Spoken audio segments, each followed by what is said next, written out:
Welcome to All the Gear But No Idea, the South Australian fishing podcast hosted by Rhodey and Diz. The boys will share their tall tales of the one that got away, as well as some regular segments they know all you fishing tragics will enjoy.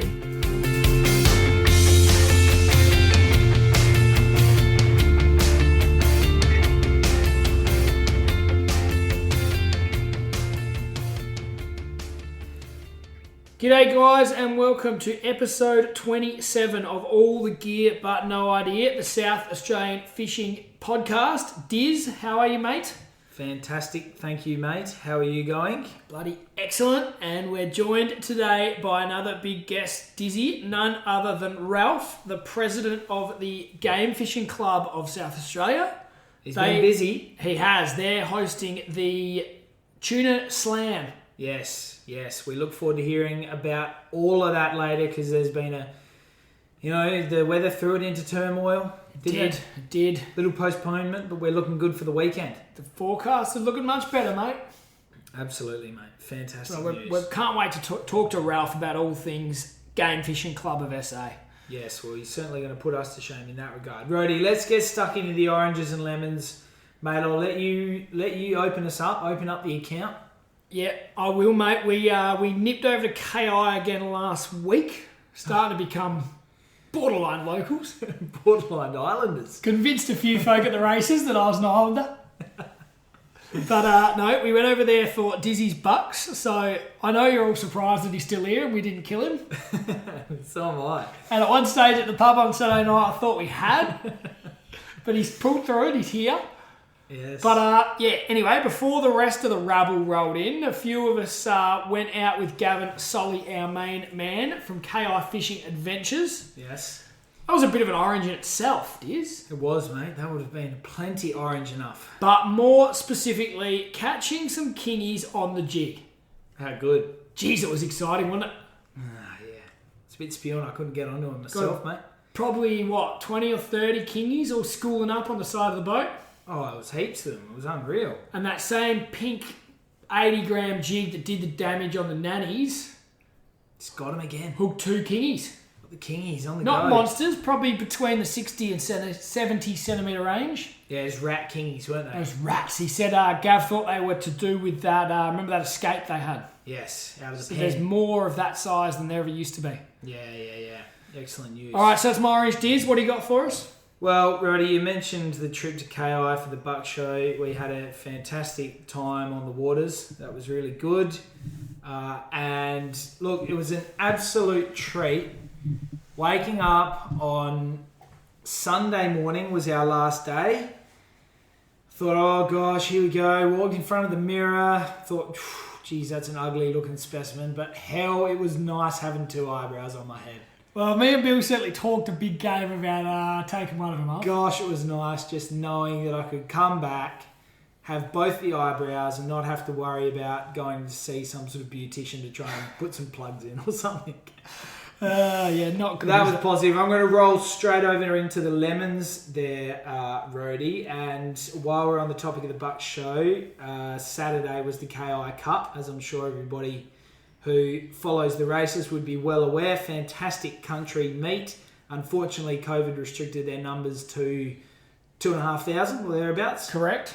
Last year before that, they had some record numbers over 4,000, which was excellent. So I think we put that in the calendar and go back next year. Yeah. And I'm going back to basically right the wrongs of what happened on the weekend when I got up there, dressed in a jockey kit, holding on to Derek the pig, with a stubby in hand, number 43. I should have won Fashions of the Field. Don't you agree?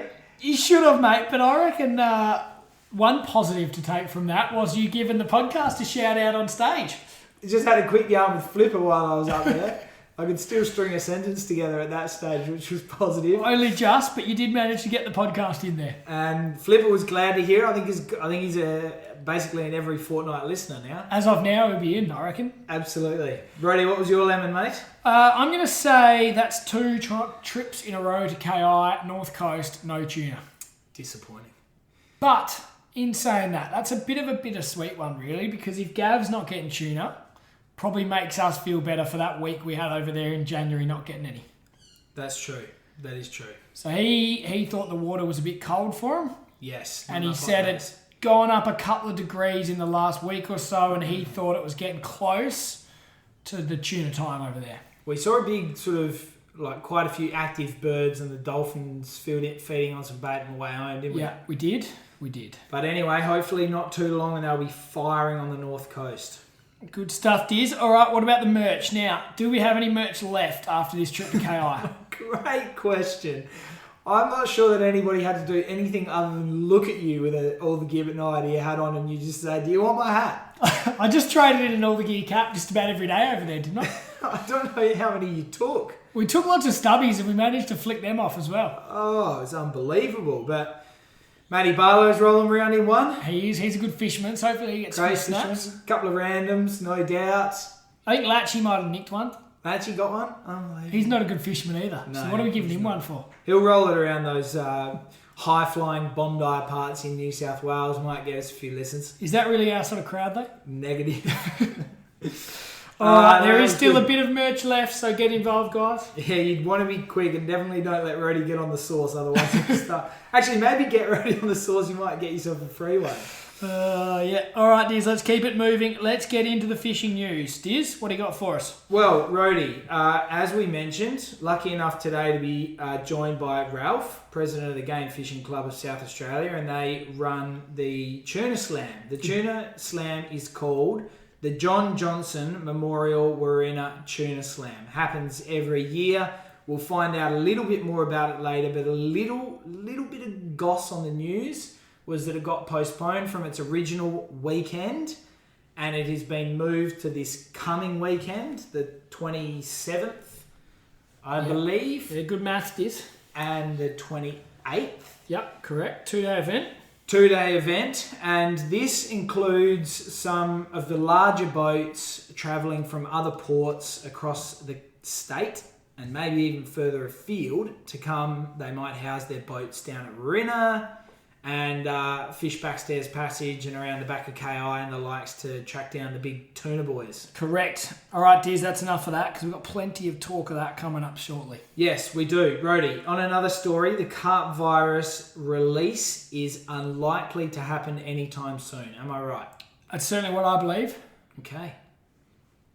Good stuff. You got any more for us, Diz? Moving right along.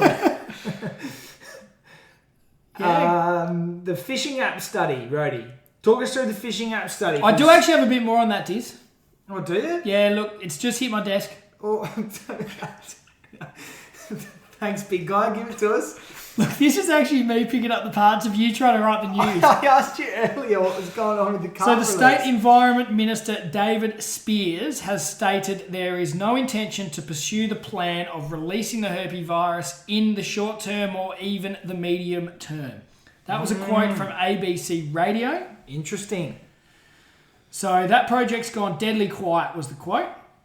Okay. So that's all I've got for you, Diz. I've got a bit more than what you contributed. I wonder how much money was tipped into that. Fair bit. Would have thought. A lot of money. And I don't know. I don't know why. I think they hit some hurdles, both with the possibility that could that mutate into other species. That was an issue. Yeah. As was the issue of what they're going to do with the tons and tons and tons of rotting dead carp. Yeah, well, probably fertiliser wasn't quite a good enough idea. I'd probably take 500 kilos off them for fertiliser. Right. If we got all our listeners to take a tonne each, we'd put a fair dent in it. Yeah, true. All right, Diz. That wasn't our best piece of news because you didn't really expand on the headline. I didn't have any more, mate. Oh, geez, I had to Google it on the spot. Yeah, I thought you said you found a bit more earlier. No, I'm just worried that you've come back from this bucks not quite at 100%. Might have lost a few brain cells. All right, Diz. Next one is the fishing app study.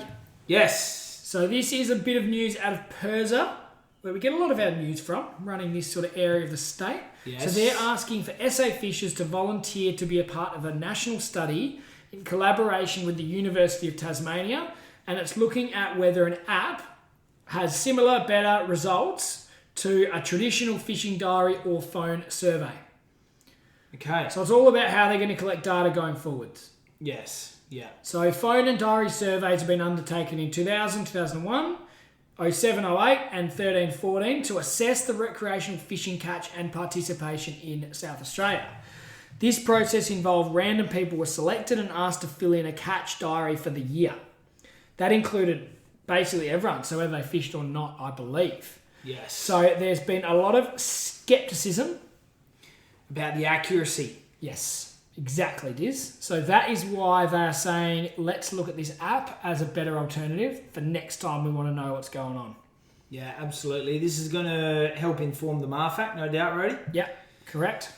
And any future decisions we make in regards to RFL and the likes. And that's a good one.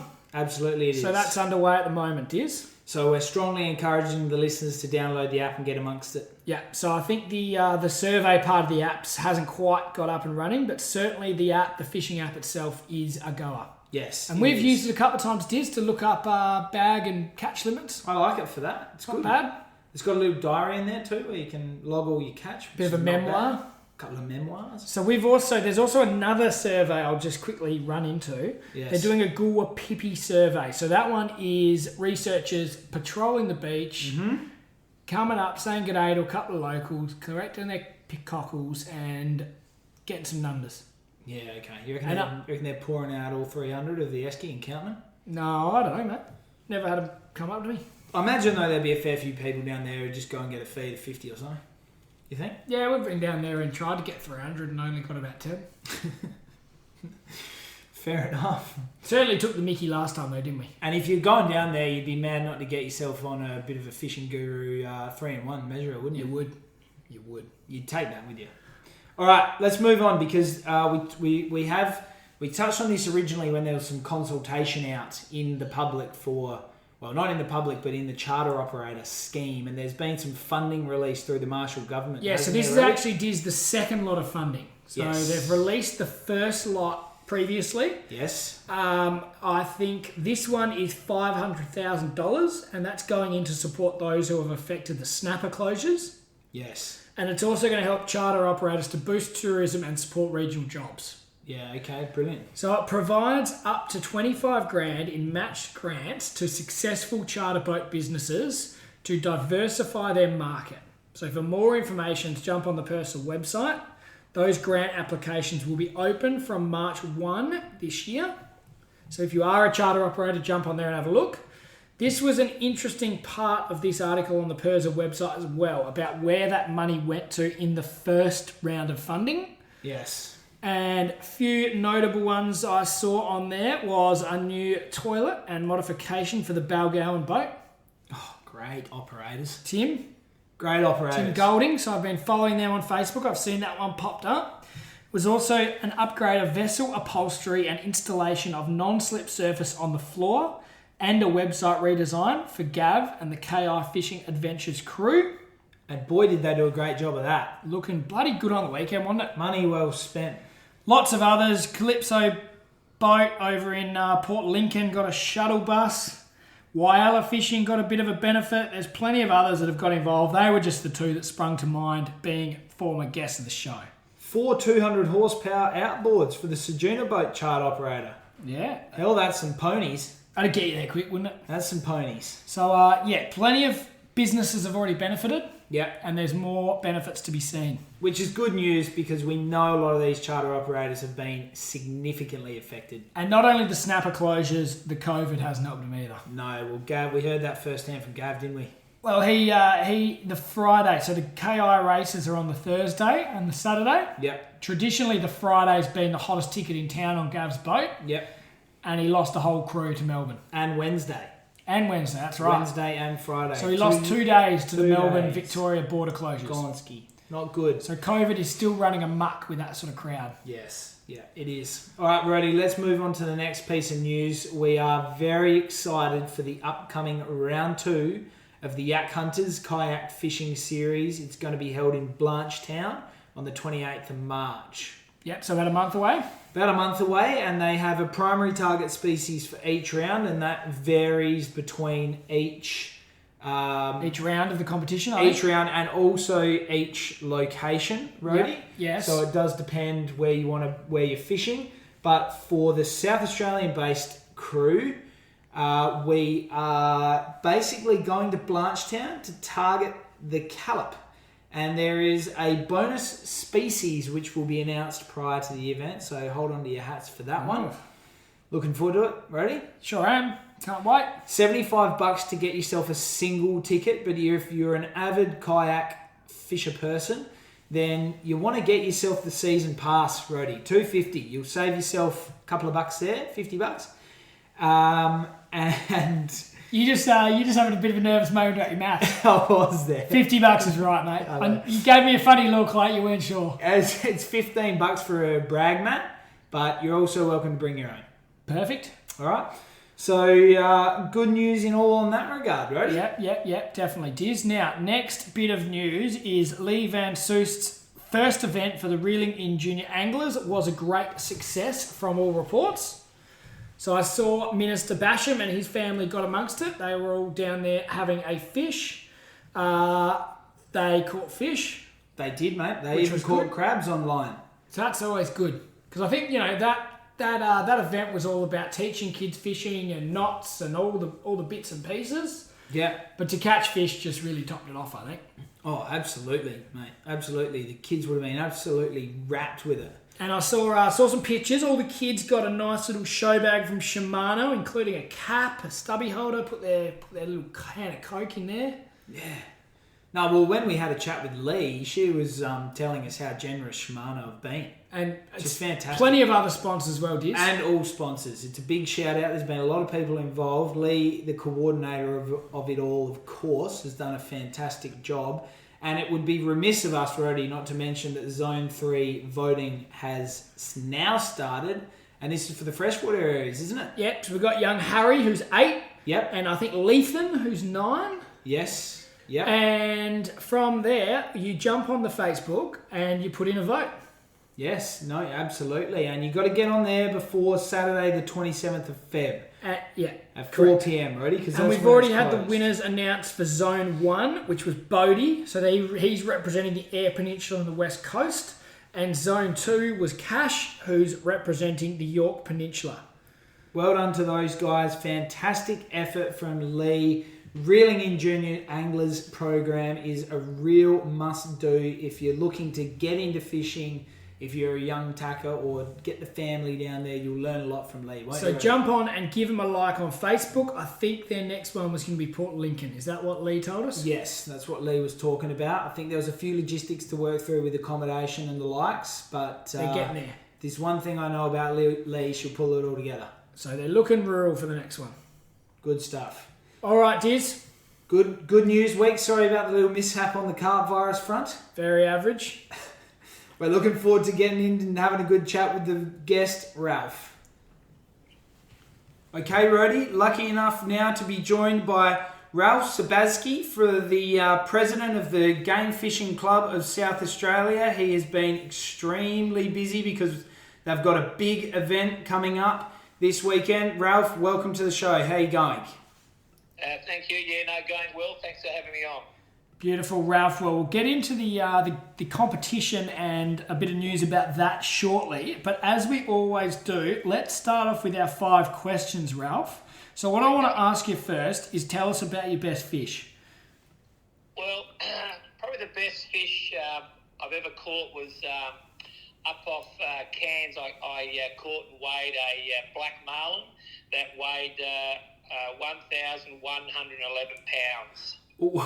You're putting us to shame here, Ralph. As I said to you, Ralph, the name All the Gear But No Idea is really in reference to Brody more so than anyone, because you've taken the mickey there. That's a huge fish. Yeah, it was I've always wanted to pull one out and weigh one, and when that was lucky enough to come on the line, everything went our way, which we've had a few on before, which we've lost. And but that time we got that one, and it was I was wrapped. Being a game fisherman, that's just a dream come true. And tell us the story, Ralph. What happened? How long did it fight for? It came out of nowhere. I was on a trip with 3 other mates, and we all took half an hour on the rod and half an hour off the rod. Yeah. On strike, and no way did I think I was going to catch my dream fish on that trip. Every day I was sick. Oh. Let me tell you. Anyway, this monster jumped on, and the skipper yelled out, "Hey, Ralphie, you're on.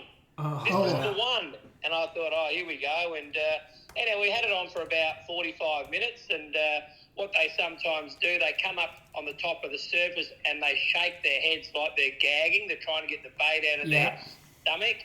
Yeah. Anyway, we reversed back on her, and in went the flying gas, and it was a hell of a commotion. And anyway, we managed to get it, and it was a great time, and we celebrated with quite a few beers. Must have been all action stations then, Ralph, I'm sure. Oh, it was. Let me tell you. Ralph, what's your favourite thing about fishing? Oh, look, I think probably my favourite thing is I think getting out on the boat with your friends. You seem to be on the boat fishing, and you don't think about work, which is you de-stress. So I love going out fishing with the boys and the family, of course, and we always have a good time. I think that's probably my favourite. Yeah, hopefully catch a few fish, I guess. That's certainly a common answer amongst our guests, isn't it, Diz? Yeah, it is. It's what we all do it for, really. You're right. You sort of forget about fishing, good time with some mates, and away you go. Exactly right. All right, Ralph, tell us your first fishing memory, or what got you into it. Well, I'll probably have to blame my dad on this one. When I was a young fella, only a teenager, my dad used to go out plenty of times, and my dad's name's Rolf, believe it or not, and they wrote an article about him in the Advertiser once, probably 35 years ago. Rolf likes it rough. Yeah. So every time he would go out, it would usually be rough, and I'd get seasick. So I probably got off the fishing a bit, and then probably about 17 years ago, he said, I'm heading up to Lizard Island to do the heavy tackle competition with a few mates. And I thought, I better get into this. I hadn't been fishing for a long time, and rang a good mate of mine, Grant, and I said, what are you doing? It's going to cost us X amount. And I said, it's a week up at Lizard Island. We stay on the boats, but the comps run out of there. And so we got back into that, and my dad's team came second, and we came, I think, fourth to last. But we had a good time. Oh, absolutely. Those trips, you always have a good time no matter what in the end, don't you? Yeah, I think so, for sure. Ralph, this might be a bit of an obvious question here, but what's your favourite sort of fishing and why? Well, look, I love fishing for any species of billfish, so black marlin, blue marlin, whatever. But I think the most favourite bit is the heavy tackle, because you can be out there fishing and, the marlin will take the bait, and you don't know if it's going to be a small one, 100 pounds, 200 pounds, or the 1,000-pounder. Yeah. It's so exciting, and then I think if you ever go fishing, you catch a marlin, that gets you hooked on fishing. And I think that's probably my most exciting fishing is heavy tackle marlin fishing. I think a far north Queensland marlin trip is certainly something on the bucket list, is. Oh, absolutely. We might even have a chat with Ralph off air, and we might join Ralph on his next trip. Yeah, no, I'm telling you, hey, believe me, there can be some days when it's very slow, so you do a lot of thinking. Yeah. But when the action happens, it's pretty good. Yes. And tell us, Ralph, have you got a funny fishing story, or tell us about the one that got away? I don't know. We have quite. When I say the funniest, sometimes when we go out with the boys and we might have had a few too many. There's been a few lolly fights and you name it. And I don't know. I had my boat up in far north Queensland for 4 years, and we did a lot of tournaments up and down the coast. And we had a lot of funny times there. I can't really go into them. Yeah. But they were pretty action packed. And the one that got away, I think. We were on a trip about probably 3 years ago, and again we were chasing this 1,000-pounder, and this is before I caught my 11-11. Yeah. And we had a monster on, and this thing we had it on for about probably 50 minutes, and it did a lot of jumps, just on the back corner of the boat. Would have only been like 20 feet away.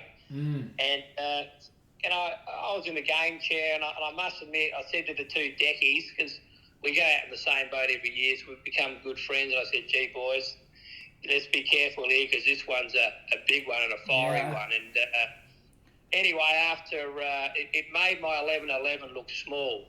And sure enough, after I think it was about nearly, not quite an hour, it broke off at the leader when the decky had the leader. That was would have been a nice one to get, but I must be honest, I don't think it looked like any chance we're ever going to get it. But it was when you've seen the jumps of that thing coming out the water, it was fully out the water and then just falling back into the water. It was like a big fat slob. It was unbelievable.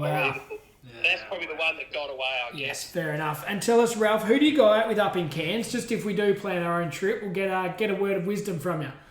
Yeah, there's a guy called Chris Miles Charters, and his nickname's Sharky. Sharky. And, he is the man. He runs out of Cairns, and he does light tackle and heavy tackle. He's good fun, and he's a very good, very good fisherman. He always seems to get you some fish. Mind you, the last couple of times he's been a bit slow, I think, but I'll have a bit of a rev up. But Chris Miles, Sharky Charters, they're very good.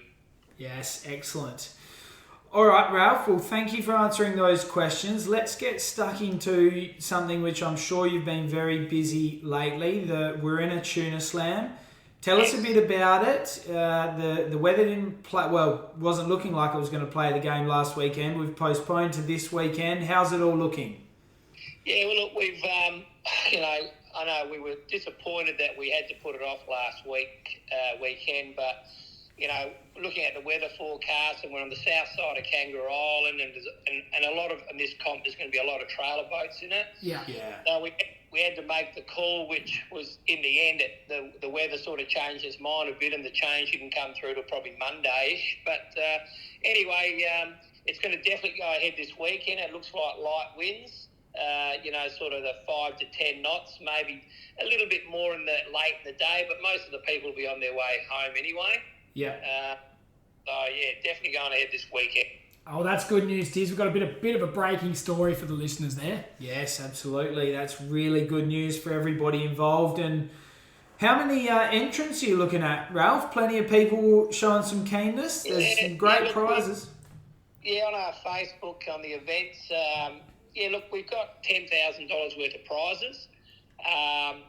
We've got $5,000 worth of cash and $5,000 worth of, fishing equipment. Yeah. And so basically, it's whoever catches the heaviest tuna. So what happens? There's two categories. There's seniors, which is male and female, and then we've got a junior section as well, junior, female, and male. So whoever catches the heaviest tuna on the day takes out $1,000 cash. Yeah. And then we've got a second, third, and fourth, and which get nice fishing reel and rod combos. And then also in the other section, if they haven't caught the heaviest fish, so for example, if the juniors didn't catch the heaviest fish, then they'll get a first, second, third, and fourth as well. So that's on the Saturday and the Sunday. And then whoever has a combined heaviest weight, so say, for example, if I caught a nice heavy tuna on the Saturday and even a heavy one on the Sunday, and they combined to, say, 40 kilos, and that was the most amongst all the anglers, then I would win the $3,000 cash. And that was Boyd Sparrow that won that last year, wasn't it? Yes, boy, he caught a couple of nice, I think, 30 kilo plus fish from memory. Yeah. Wow. And he walked away with a very, very fat wallet. And he's looking after you again this year with the ice, I think, isn't he? I'm pretty sure he is, and I think with some pilchards, I think. Perfect, good. Certainly sounds like some excellent prizes up for grabs, and why wouldn't you get down there? So, Ralph? Many people sort of travel over last weekend and haven't been able to make it, or we're still looking good with numbers. Look, like anything, unfortunately, we've lost a few boats that we know of. Yeah. But then, as you know, there could have been people that couldn't have come last weekend, which will come this weekend. Yes. So we're expecting over 100 people So that's somewhere between 20 to 30 boats. It's very hard. No one commits on anything, but from what we could read between the lines and from what people have told us who are coming and boats are coming, that's what we're expecting. Yes, fantastic. And let's just move over to the game fishing club a little bit, Ralph, because you're the president. How long have you been in that role for? Oh, jeepers. I reckon I've maybe 10 years. Oh, wow. That's fantastic, mate. Yeah, no, it's in Australia, it's the longest. Our club was, I'm pretty sure, was the first ever game fishing club in Australia. So, oh, wow. So we've got over 140 members. Yeah.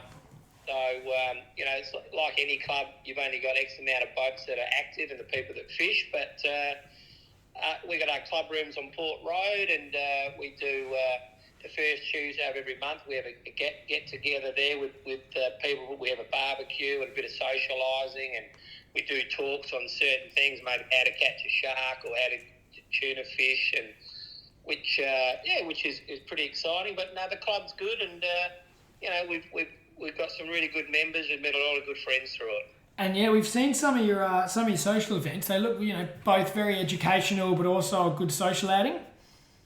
Yeah, no, look, it's like anything. If you're interested in fishing and you want to, learn, like, geez, I'm learning every day still. You know what I mean? So yeah, look, there's definitely some good events there, and quite knowledgeable. Well, me and Diz might have to come down and learn a thing or two off the 1,000-pound Marlin master. Yeah. I don't know about that. No. It's all good. Ralph, so you mentioned you've obviously done plenty of fishing in your day. What sort of boat did you have when you used to run up and down the coast there and chase the fish? Yeah, I was lucky enough to buy. I was over in America in 2008 with my partner and another couple. Yeah. I wasn't even looking for a boat, but there's another good mate of ours who used to be a decky in Queensland, and he's a boat broker over there. Okay. So a bit like a car salesman. Anyway, he bloody got me sucked in, and I bought a 55-foot Viking sports fisher. Oh, wow. So that came out from America on a big ship carrier, and I sold it, and then I bought it back again. So I don't know if that was a good thing. Anyway, I'm the boat's back here in South Australia now, and I keep it in Port Lincoln in the marina there. Oh, wow. So you beautiful. do a lot of fishing over on the Eyre Peninsula too then, Ralph? Yeah, we do it mainly probably tuna fishing. Yeah. Sharks, eagle rays, whatever game fishes we have in our waters. Unfortunately, South Australia sucks a little bit. That's not as there's no real pelagic fish like they have in Queensland. Like mackerels and marlin and stuff like that. But we still have a good time. And do you get down to the southeast for the barrel season at all, Ralph? Yeah, not as much because it's a bit limited where I can put my boat. But yeah, fair enough. A few years ago, they had a big run of barrels out from Road, was it? Yeah, so we took the boat up there for about probably 6 weeks, and then we just drove up, whether it was on a Thursday night, went out for a few days. We got about, I think we got about 6 to 8 barrels, and wow. a few odd kilo ones. That was pretty exciting fishing, I must admit. Oh, geez, I bet. We went down a couple of years ago, fished out of Port Mac there, and we weren't lucky enough to get them that day, but they were certainly firing around the time of year where we went there. I think that would have been, Diz, one of those days where you have a lot of thinking time. Yeah, we did. We had some thinking time that day. And you had a fair bit of spewing time that day. I certainly did. Don't worry, that happens on this boat as well. One of our trips in Cairns we just did recently, I bought one of my mates from work who's in our club, a real good angler, and we had to get him airlifted off the boat because he was sick for 2 days straight. Dehydrated he would have been. Yeah. Oh, it was in a bad way, but wow. I don't think it will be taken in fishing again. No. All right, Ralph. Now, thank you very much for joining us, and it's great to hear the comp is going ahead. Dizzy, we might have to try and rearrange the social calendar and free up a day or two. I think so, mate. It'd be a wise move, especially if the weather's going to play the game and the tuna are biting. So, thanks a lot for joining us, Ralph, and we'd encourage all the listeners to do the same. Cancel your lunches, cancel your plans, and get down there. Thanks for having me on the show, and let's hope we get plenty of people down there, which it'll be a good fun event. Great to chat to you, Ralph. Thanks again for your time. Thank you. Bye. Dear's bloody good to chat with Ralph, wasn't it, mate? He knew what he was talking about, the old 11-11 big marlin. Put us to shame, he did. Serious fish. Good fisherman. Absolutely. Good to hear from him, though. Great to get to know a bit more about the club. And, more importantly, I suppose, as a bit of a closer event, get down there for Wirrina. Yes. Get involved, guys. Some great prizes. And the weather does look bloody good. Yes, it does. So if we play our cards right, we might be a late entrant. Yeah, this is true. Righty, let's get into the report now, mate, because we want to just talk to the listeners about our KI fishing charter with Gav, which was an excellent day out. Yes, definitely. If you're over on the island, KI Fishing Adventures would be go-to. Yeah. No, Gavin is absolutely the guy to get you on the fishing. So that's the third time we've been out with Gav? Yes. Yeah, third time we've been out with Gav. Very popular with the locals and tourists as well. Yeah, he had Tommy Jonas and the Port Boys out last week before. Yes, he did. And look, we should just talk the listeners through the day. So you meet Gav 7 o'clock at the ramp. At the gate. At the gate. Of the property. He drives you through. Gets you down to his lovely little private marina. It's an amazing setup, isn't it? It is amazing, and one that will make you extremely jealous if you like that sort of remote, rural part of the land. And KI is a lovely place for that. But he's got a great little marina there where he stores his lovely 65-foot boat. Yes. Which is perfect for 12. It's perfect for anyone, really. Yeah, it's perfect. So it's a West Coaster, his boat, isn't it? It is a West Coaster. It used to be a Queensland maritime safety vessel, I believe. Yep. And they got it across here and did a fair bit of work on it, from what Gav can tell us, and turned it into a charter boat. So we were met by Alex, his decky, Gav. Yeah, Alex, his decky, and another 5 group. others on the boat. So 10 of us in total. Yeah, it was great. And we didn't have to go too far to get into them, did we, Diz? No, we didn't. We got out to the first drop probably within about 20 minutes, half an hour or so. Not even, 15, 20 minutes, I reckon. Yeah, straight over, and boom, we were on the nannies. Good couple of bites, bang, into them. Good size ones too. Yeah, there were some good ones, absolutely. And then really, a couple of harlequins came over the side, few big horse whiting. Great size whiting. Yeah, so we did get a few whiting on the nanny drops early in the day. Yep. And we got a heap more once we actually targeted them in the afternoon. Yes, we did. We swapped to some smaller hooks. We got the small little strip squid on the end. Found some sandy bottom, which Gav will get you on. And they would have all been, 35 to 50? I don't actually think we measured one. No. So they certainly had their eye in, but there were a couple that were sort of not monsters, but I'd say most of them were around that sort of 38 to 45 mark. Yeah. So that was really good. And then while we were there, sort of everyone started noticing a couple of rat kingies just schooling around the boat, which was fantastic to see. And we got a bit of burley in the water, a few pilly cubes, and geez, that got them going. It did get them going. So we would have had, 30 kingies schooling up? Something like that, yeah. We started getting on them. You got onto the jigs. I started floating a few pillies out. They're bloody hard work, weren't they? Looking at them non-stop. Gav was telling us about his son, Dylan, absolute jigging master, Gav was saying. Yeah, so I was amazed how they can shoot straight at your jig or your bait, get bloody close to it, and then turn away at the last minute. Just don't want to bar it at the last So they're obviously very intelligent fish, but we did trick a couple of them to taking a hook. Yes, so that was good. When he got onto one, the line started screaming. Rods up. I can't imagine getting onto a big kingy if that's what was peeling line off your Sarah. If they were all in the 60s, pretty well. Maybe a couple low 70s. Yeah, well, I mean, I don't know how big that one that Huey... Oh, actually, Huey got onto the first one. Yeah, Hugh got the biggest one. And that was the biggest one. Shout out to Hugh Sangster over from Sydney. Now Hugh, the borders have opened. What a great opportunity it was to catch up with Hugh. He loves those days, doesn't he? So he got a big one. Your old man got a couple, I reckon. Yeah, he got onto a few, I think, on bait as well. You're the only one to get him on a jig, I reckon. Yeah, the jigging master of the team, I always call myself. Of course you do. But yeah, no, you're not wrong, Rody. Sight fishing those kingies was extremely frustrating at times, but when they got on, boy, was it exciting. Yes, definitely did. It was a good day out. Got back to the house at Kingscote. Got Davo, your dad, myself, and you on the knives. We did a good job, I thought. What, that takes hour and a half? Yeah, about that.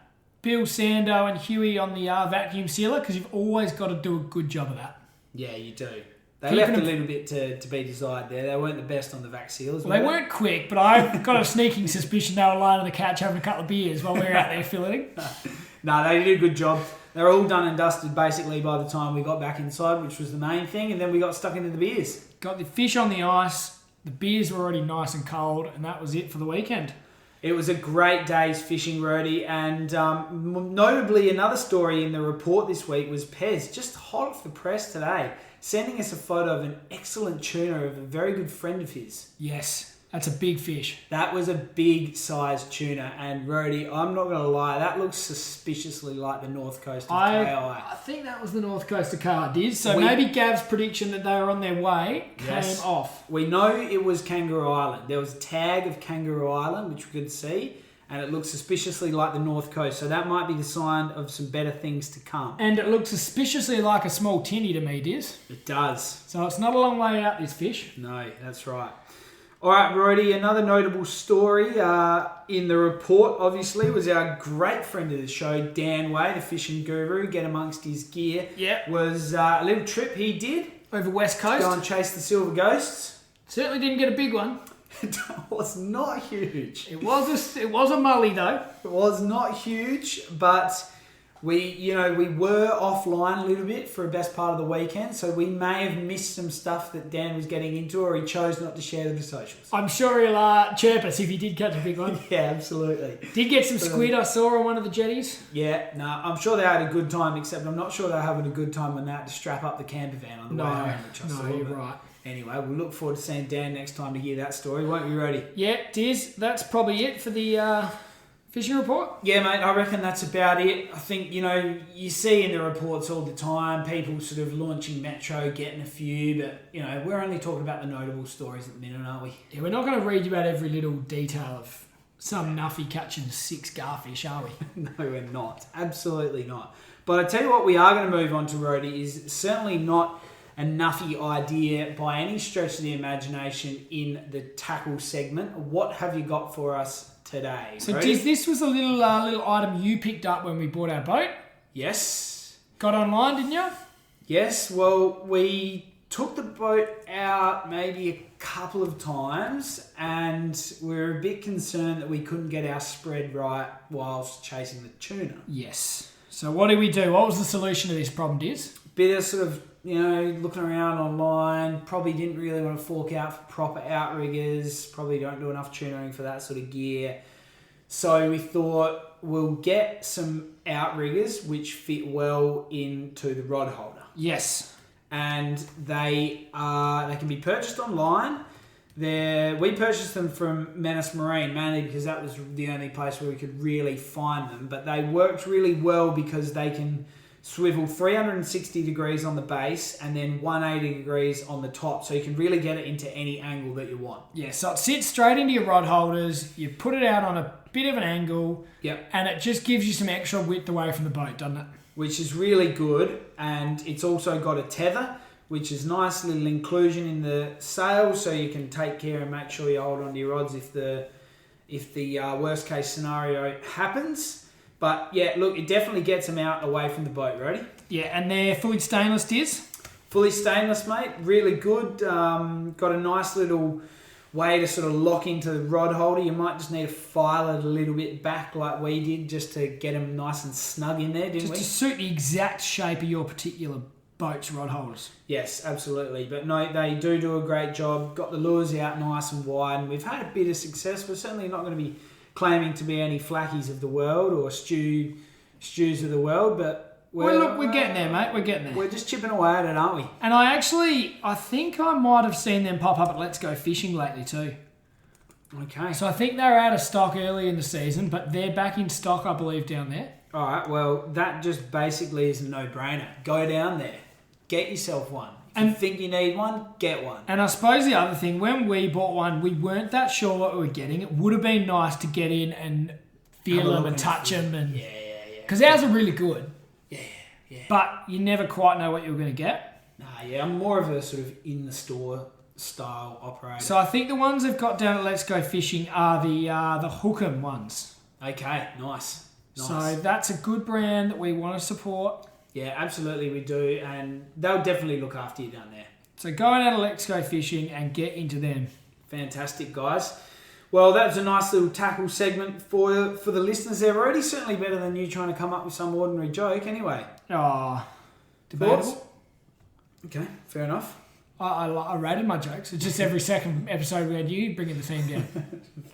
I was hoping that Gav might have delivered us a little one-liner while we were out there in the water. Can't remember anything in particular. Nah. We should have picked his brains a bit more, probably. Should have asked him for a joke. He would have picked one up along the way, I reckon. Oh, absolutely.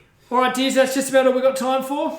Yeah, I think so, mate. You can give the listeners a bit of an update on the socials. As always, we're posting any notable stories, keeping you listeners up to date with the latest in the fishing news, and always on the hunt for an interesting guest. And we nailed it today, I thought, with Ralph. Yes, we did. So the last thing I think we shared on the socials, which is worth giving a really quick shout out before we get going, was the fundraising for the Reeling In Junior Anglers. Yeah, get on remember the grant they talked about, $27,000 they wanted.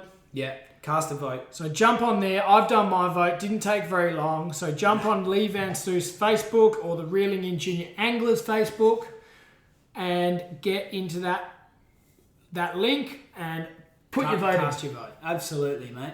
All right. Good point. Good little. I just thought of that when you said the socials, because that was the last thing I reckon we shared. Yeah. Or one of the last things we shared. Yeah, fantastic, mate. Well, hopefully the next thing we share is a couple of big old fish. Bloody oath, Diz.